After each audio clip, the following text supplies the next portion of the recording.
Um, kasi, ay po, hello po. Kasi dati pa lang po, sobrang fan na ako ng action movies, action series.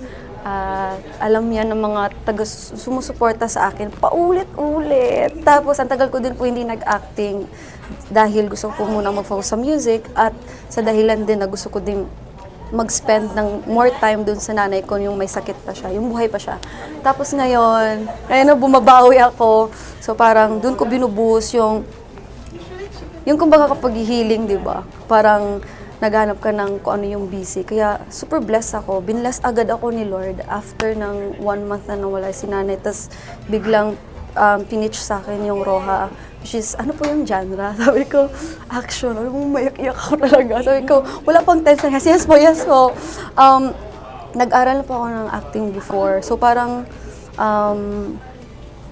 naninibago ako ulit. So nag-workshop ako agad para lang matap ko ulit yung mga natutunan ko po dati.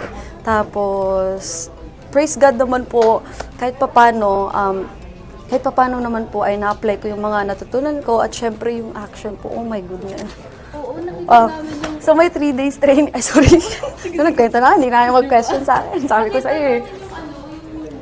post mo na Yes po. super training mo. Thank you po. Grabe. Super in 3 days, in 3 days. Ano siya yung experience tayo? Kahit 3 days lang po, talagang binuhos ko.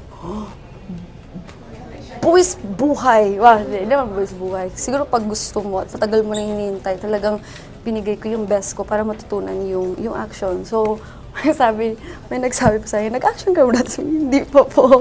Pero matagal ko na po siyang gusto. Sabi niya, may nasuntukan ka ba dati? Meron po yung bata siya na. Mayulente. Ay! No. Grabe na to. Hindi po. Naturuan lang po paano sumuntok dati. Charot lang. Ay, charot ba yun? Tinuruan ako ng kuya ko, yung lolo ko. Kung paano lang, kahit paano, lumaban. Correct naman yun. Kasi, opo, tapos lagi akong alert nung bata ako kasi lagi lang wala naman kotse, wala naman kaming magsusundo sa akin. So lagi akong may tindodoro at saka alcohol. Kasi wala naman akong, yung ano ba yun, yung pepper spray, pang mayaman yung pepper spray. Charlotte lang. Alcohol ako.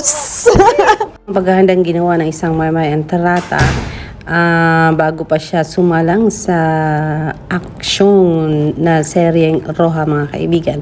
So tinuruan pala siya ng kanyang kuya at ng kanyang lolo paano lumaban. Kaya nga 'di ba, meron siyang ice pick na dala-dala every time para maprotektahan ang kanyang sarili. So yes, salamat Push for sharing these revelations of Maymay Entrata.